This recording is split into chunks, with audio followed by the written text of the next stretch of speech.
Dans cette vidéo, je vais vous présenter les 3 espèces d'escargots géants d'Afrique à prioriser dans votre élevage. Plusieurs personnes s'intéressent à l'élevage d'escargots géants d'Afrique, mais après avoir vu les différentes races d'escargots, j'ai dit dans cette partie, je vais vous présenter les 3 espèces à prioriser pour votre élevage. Et si vous avez décidé de pouvoir vous lancer dans l'élevage d'escargots, il est très important de suivre cette vidéo jusqu'à la fin, car cette vidéo va vous permettre de pouvoir mieux vous orienter et mieux faire votre sélection pour chaque espèce que vous allez choisir.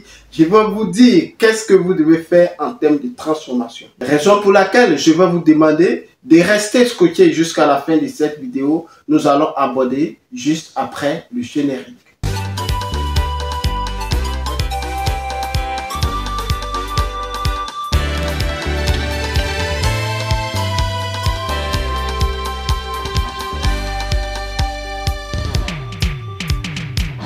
Pour vous qui ne me connaissez pas, salut à tous, bienvenue sur Entrepreneuriat sans frontières. Je suis Kwame Ferdinand et je suis agripreneur, négociant de matières premières spécialisé dans la culture pérenne telles que le cacao, les noix de cajou, les palmiers à huile.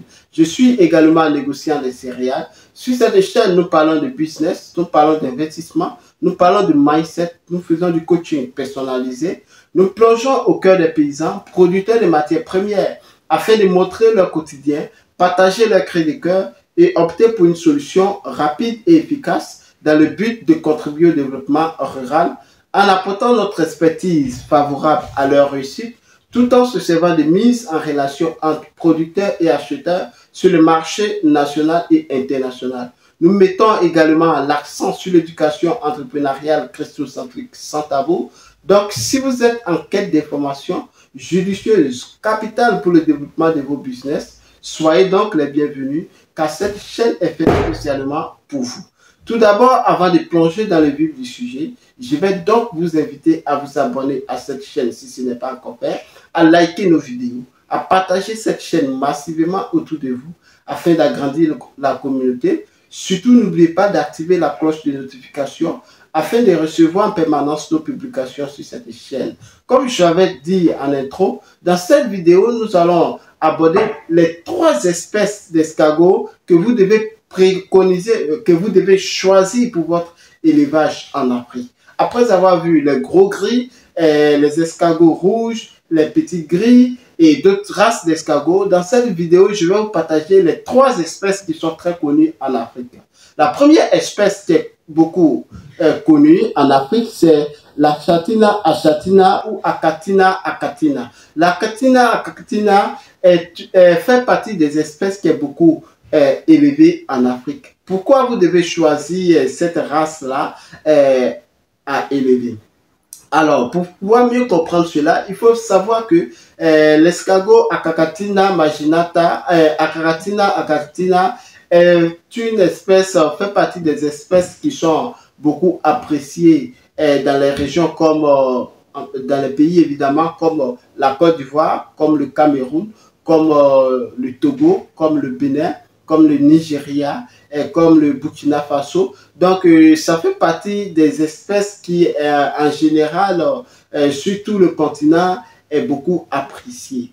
Et en termes de ponte des œufs, cette race-là, Achatina, produit en moyenne entre 100 et 300 œufs. Et donc, d'autres chercheurs ont dit que ça va au-delà maintenant des 300. Par contre, ce que moi je connais, l'Achatina produit au minimum 100 œufs par an. Et donc, ça fait partie des espèces que quiconque veut s'orienter vers l'élevage doit, pour moi, choisir cette race-là parce que non seulement cette race-là produit des œufs, et elle aussi, en termes de bave, c'est pas mal quand même. Donc, pour pouvoir faire un peu en termes de comparaison, cette race-là, avec à minima 100 escargots, vous pouvez facilement obtenir 1 litre de bave. Et pour cela, c'est très compliqué avec les pratiques très anciennes. Il faut châtier l'escargot afin que, voilà, l'escargot excrète un peu la bave Il faut faire comme ça, un à un. Donc, c'est un travail très délicat et qui prend beaucoup de temps. Donc, n'oubliez pas, lorsqu'on dit que les litres d'escargot, c'est vraiment un ouf recherché sur le marché international. C'est beaucoup de travail derrière. Mais ce qu'il faut comprendre est que, bonne nouvelle, pour vous qui avez des moyens, il y a d'autres systèmes que vous pouvez mettre en place afin d'avoir plus de bars et rapidement en un laps de temps. Alors, comme deuxième espèce élevée en Afrique, nous avons la Chatina marginata. La Chatina marginata fait partie des espèces qui n'est pas beaucoup appréciée par les éleveurs parce que cette race-là ne produit pas assez, ne pond pas assez, moyenne 10 œufs. Donc, cette race-là aussi, en termes d'éclosion, est très efficace. Comme il n'y a pas de 100%, mais moi, je peux donner 100% d'éclosion à cette race-là. Nous, en Côte d'Ivoire, on appelle ça communément un peu baoulé kissi, ou d'autres appellent ça l'escargot noir. Et cette race-là est beaucoup aussi appréciée à cause de sa chair et qui est à cause aussi de la rareté, parce que ça fait partie des escargots les plus prisés, des notables dans les différents villages. Donc, il faut comprendre que en dehors de cela, le goût de la Chatina marginata, comme on appelle l'AM, est très voilà, pour moi, circulant. Voilà, donc, toi, tu veux t'orienter vers l'élevage, tu peux choisir la Chatina marginata afin de pouvoir vendre sur le marché local, mais bon, aussi pour la production de la bave. Comme troisième espèce élevée en Afrique, qui n'est pas d'ailleurs beaucoup élevée par d'autres héliciculteurs, achatinaculteurs, il s'agit bien de l'espèce la Chatina fulica. La Chatina fulica fait partie des espèces en termes de production des œufs et de production de bave plus que les deux autres races que je venais de citer. Donc en termes de ponte, la Chatina fulica compte de 100 à 400, d'autres même disent jusqu'à 600 œufs par an. Donc c'est vraiment énorme. Et en termes de production de bave, la Chatina fulica produit énormément de bave, comme on appelle communément en Côte d'Ivoire, toujours en Côte d'Ivoire, parce que c'est là où je connais. Donc dans votre pays, nous on appelle ça Congo, ou généralement un peu partout on appelle ça l'escargot du jardin. Plusieurs personnes n'aiment pas consommer cette race-là parce que bon, on les trouve un peu partout dans les caniveaux, même dans les jardins et autres, à cause de cela qui est beaucoup présent dans les zones urbaines. Donc, la population ne se tourne pas vers cette race-là. Mais il y a certaines tribus, certaines ethnies, voilà, en Côte d'Ivoire qui mangent cela et qui d'ailleurs au Bénin, qui est beaucoup demandé. Donc, toi, tu peux te lancer dans la production de fulica et pourquoi pas chercher un partenariat vers le Bénin qui est beaucoup acheté et qui aussi pour ceux qui consomment les brochettes d'escargot, on prend ça beaucoup pour faire les brochettes d'escargot. Personnellement, moi, je n'ai pas de différents à ce sujet, je consomme toutes ces trois espèces-là parce que la Chatina fulica a un goût, a une chair un peu plus tendre, donc c'est pour moi bien facile à manger et à avaler surtout. Donc ça fait partie des cultures, des élevages, pardon, qu'il faut mettre en place afin de pouvoir obtenir plus de bave. Car n'oubliez pas, la transformation exige beaucoup dans ce secteur-là et vous allez vous faire énormément d'argent avec les baves d'escargot. Alors, pour toi, tu veux te lancer dans ces trois espèces-là ou tu veux seulement choisir. Pourquoi je te demande de faire le choix dans ton parc, les fulica, et les AM et les AA. Pourquoi je dis cela? Parce que nous avons besoin de rentrer dans tout le process, comme les autres vidéos que j'ai partagées. Le processus de la production à la transformation est très capital.